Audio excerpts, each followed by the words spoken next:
Hi, Wildcats. It's Gabriel and we will be reading you a story.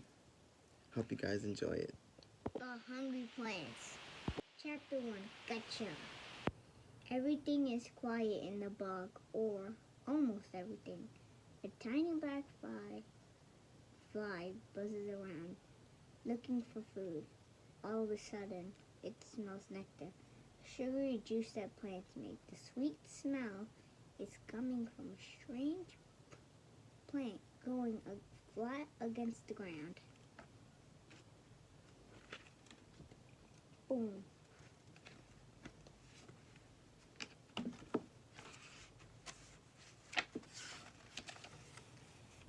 The fly lands near the plant, crawls toward a leaf. Closer, closer, closer. Snap, the leaf slams shut, squishing the fly between two green walls. The fly tries to get up, but it can't. The fly will never escape. This plant will eat the fly. How can a plant eat a fly? It's easy for the Venus flytrap. The Venus flytrap is just one of more than 600 kinds of plants that eat insects and other tiny animals. These plants are called carnivores. Carnivorous. This word means meat eating. Carnivorous plants are the T-Rexes of the plant world. Oh my god, why do the pages always go like that? They just always have to go like, just always have to skip. And I really don't like it. Eating bugs might seem like a strange thing for a plant to do. And it is. Most plants get everything they need to be healthy from sun, rain, and soil. But insect-eating plants grow in very poor soil. They make up for this by eating bugs. For these plants, eating bugs is like taking a vitamin pill. Scientists say that insect-eating plants are very old. The first one appeared about 65 million years ago, around the time of dinosaurs and long before there were any people on Earth. We know about these old plants because just as there are dinosaur fossils, there are also plant fossils.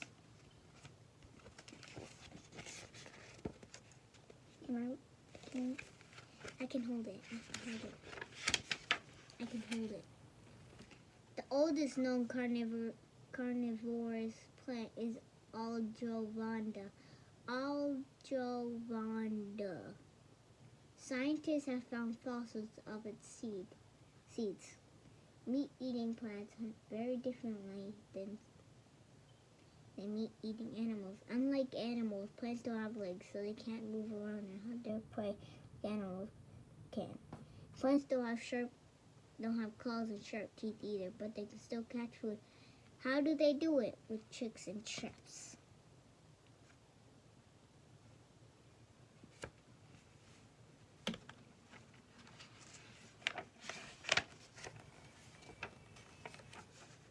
Gulp. Chapter 2. Gulp. Carnivorous plants have different kinds of traps. Some, like the Venus flytrap, are active. This means the part of the plant moves to get its meal. The Venus flytrap is active because its leaves snap shut. The leaves of this meat-eating plant are really small traps with spines along the edge. Many traps are no larger than a dime. The biggest are about the size of a $50. A Venus flytrap has about 7 leaf traps. On each leaf is a red spot. Insects like red and they head toward it. The spot is covered with sweet nectar, but that lures the insect like fish to bait. I said it too quick. Like fish to bait. But it's a trick. Instead of finding food, the insect becomes food for a hungry plant. I have to hold it so I think I should hold it up and I should hold it like this and then they could just see it. Oh yeah. When a fly or any other small insect crawls onto a Venus flytrap leaf, it touches a tiny hair. Then the fly touches another tiny hair. These little hairs are called triggers, like the trigger sound effect. When two trigger hairs are touched or when one trigger hair is touched twice, the leaf trap suddenly snaps shut. The two sides of the leaf close around the insect like the bars of a cage. The spines keep the bug from escaping. Boom. You can see the tiny hairs that are right here. And then the fly touches them with his leg. And touches it again. And boom. Smacks him in the face. With the wall. It's like on Jupiter. Once you stop going fast, the Venus flytrap takes several days, sometimes as long as a week, to eat its food. The plant makes special juices that break down flies, spiders, ants, beetles, and any other bugs unlucky enough to get caught. The leaf will not open again until it is done with its meal. Each Venus flytrap can open and close about 7 times. This means they can eat about 7 leaf insect meals. Then the leaf opens as wide as it can and just acts like a regular leaf. But the plant still has other leaf traps ready to catch its next victim. Boom. You can see them right there. You can see them just get caught right here and just go like. And look at him. His head is just, his antennae is only sticking out. But the teeth are just, but you can see this spiky stuff that right here.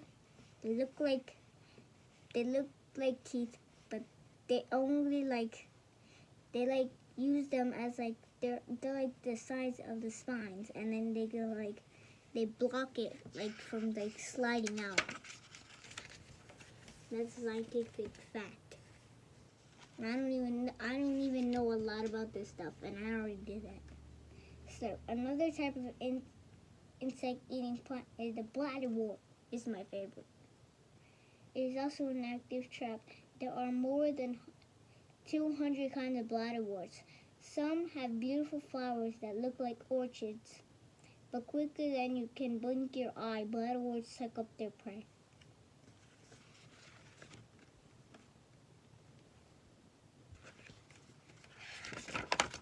This is my favorite part. The bladderwort traps are tiny pouches shaped like little eggs. Most bladderworts go in ponds or lakes. The plant's stem and flower go above the water, but the traps are underwater.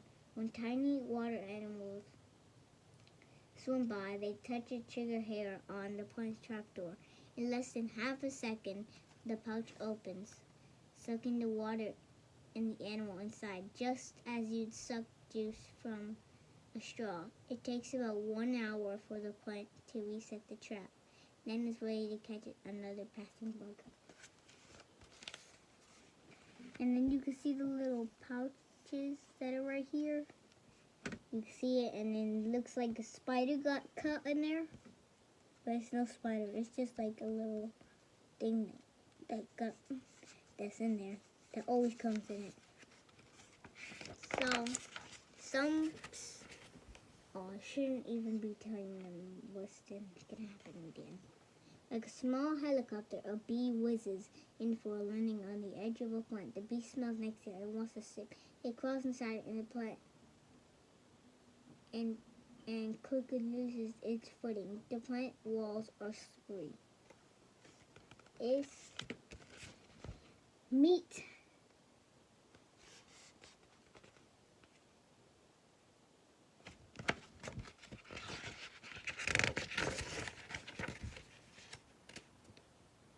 Meet the pitcher plant. The bee begins to slide. It tries as hard as it can to climb up, but tiny downward pointing hairs keep it from crawling back up. Down, down, down the bee slides. Can't stop. At the bottom of the plant is a pool of water. Splash. The bee falls in. It can't get out soon. The bee drowns. Then the chemicals in the water help digest the bee, just as the chemicals in your stomach help you digest your food. The unlucky bee fell into a pitcher plant, another kind of carnivorous plant. Unlike Venus flytraps and bladderworts, pitcher plants don't move, so they're called passive traps. They too use nectar to bait insects, but they just sit still and wait for their victims to fall inside. There are many different kinds of pitcher plants. Some grow on long vines in tropical countries where it is hot all year around. Many tropical pitcher plants grow in rainforests on mountains thousands of feet high. We fell into a pitcher plant, but I thought bees could fly through it, but they can't fly through water. Borneo is the home to the biggest, most spectacular pitcher plants in the world. Some have stems more than 60 feet long. Some have stems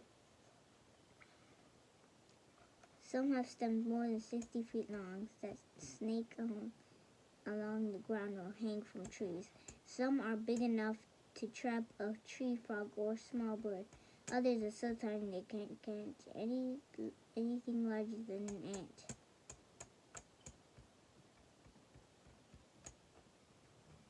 Tropical pitcher plants look like hanging pouches. The plant's pitcher is really a leaf that grows in an unusual shape. The opening is the pitcher's mouth. The pouch is the stomach.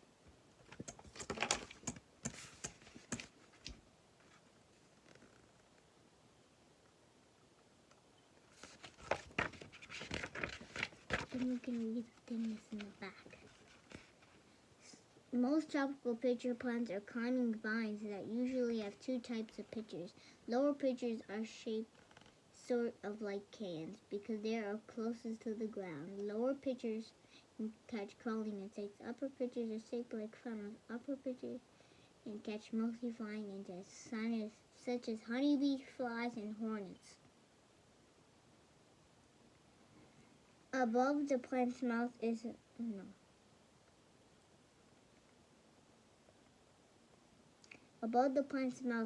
hood that acts like a little umbrella. It keeps the pitcher from filling up with rainwater. Flying insects use the hood as a landing pad. The pitcher doesn't always get a chance to eat every bug it catches.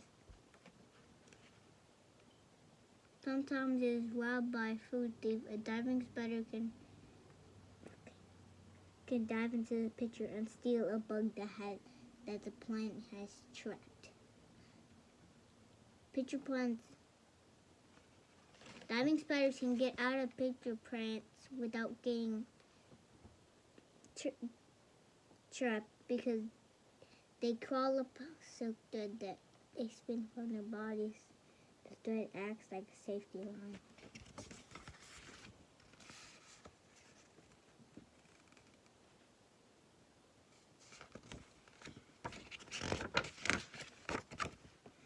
In the southern, wait, go back. There's a picture. Oh, you skipped. Oh, I thought that was one. It was like the one that. In the southern United States, pitcher plants grow in the wet, swampy places called pitcher plant bogs.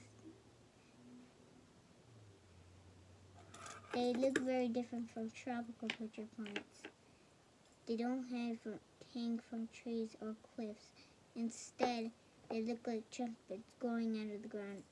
In Alabama, many pitcher plants grow. People call them bug catchers. These pitcher plants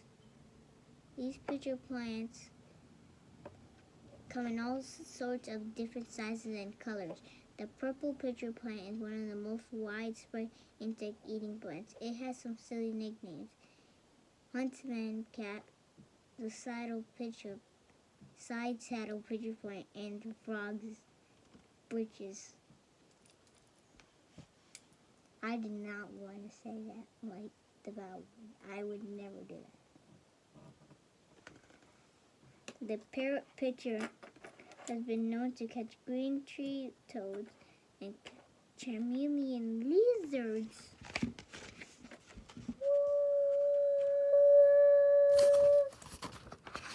Chameleon lizards. The pitcher plant grows in a region in California. It is called the cobra lily. Can you guess how it got its name? The plant looks like a snake, like a snake's head. It even has two flaps that look like fangs. The fangs make nectar. Insects land on the fangs and then they crawl inside the plant. But the cobra lily has a trick in store for its victims. It has a fake light spot. It has fake light spots on the roof.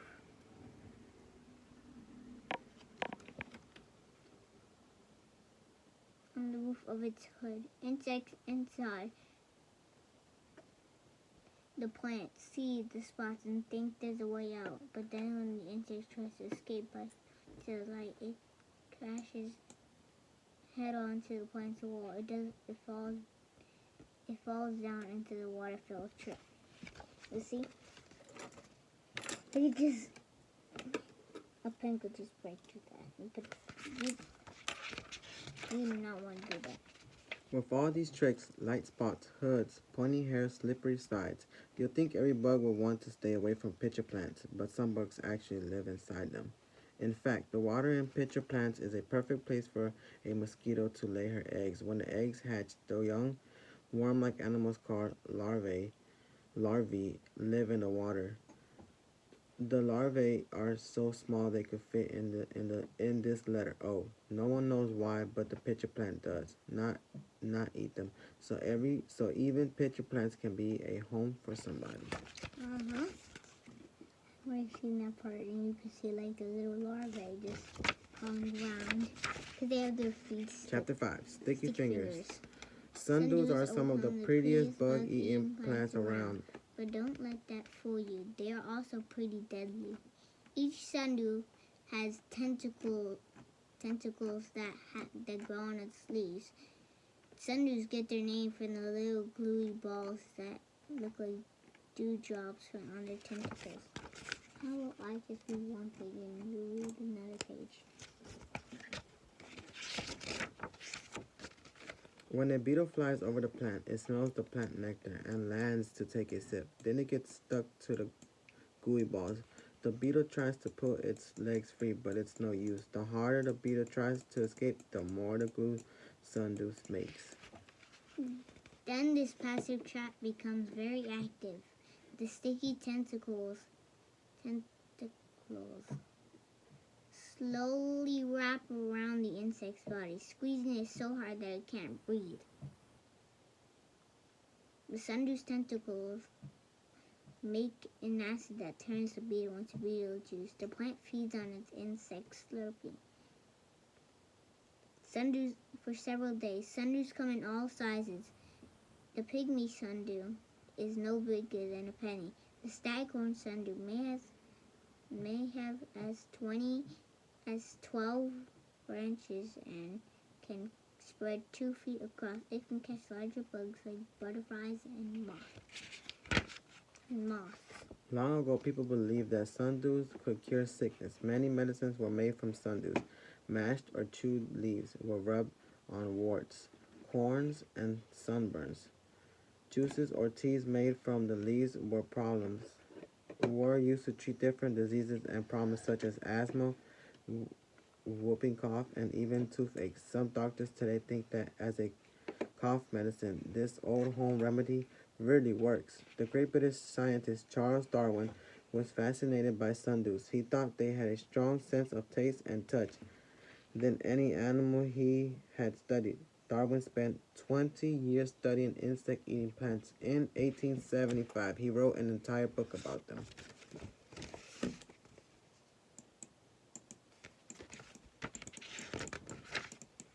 Hungry plants and you. Some of these plants seem pretty scary, but can meet But can a meat-eating plant hurt a person? No. The traps of the carnivorous plants are very small, even the largest on the monkey pot pitcher plant, and no bigger than a football. The biggest animal ever found in a monkey pot pitcher plant was a rat. The rat may have been sick or weak because a healthy rat could easily claw its way out of a pitcher plant. It could crawl out through anything. So there's nothing for you to worry about. You could crush most carnivorous plants under your foot, but please don't. Some of these plants are in danger, just like certain animals. The bogs and wetlands where many of these plants live are cleared for farms and houses. In other places, pollution from fertilizers and pesticides poisons the soil and kills the plants. Venus flytraps are now extremely rare. They grow wild in only one place in the entire world. A narrow strip of land just 10 miles wide and 100 miles long on the coast of North and South Carolina. It is against the law to pick wild Venus flytraps. Poachers who get caught have to pay a large fine. Just as zoos try to save endangered animals, botanical gardens try to save endangered plants. They collect seeds and grow Venus flytraps, sundews, pitcher plants, and bladderworts. If you want to see a hungry plant in action, try going to a botanical garden. Many have whole displays of insect-eating plants. And you can see the sundews, and then move this part of it. And then you can see the bladderworts right here, and you can see the flowers of them. It looks so pretty. I don't like that for you. Or you can even try growing a carnivorous plant at home. Just let it catch its own buggy snack. Some people try to help by feeding their plants hamburger. That's a mistake. It can kill the plant. All plant energy is used up digesting the hamburger. Remember, the only kind of fast food these plants eat is the kind of fried snack. Hope you guys enjoyed the book, Hungry Plants. Let's read the back.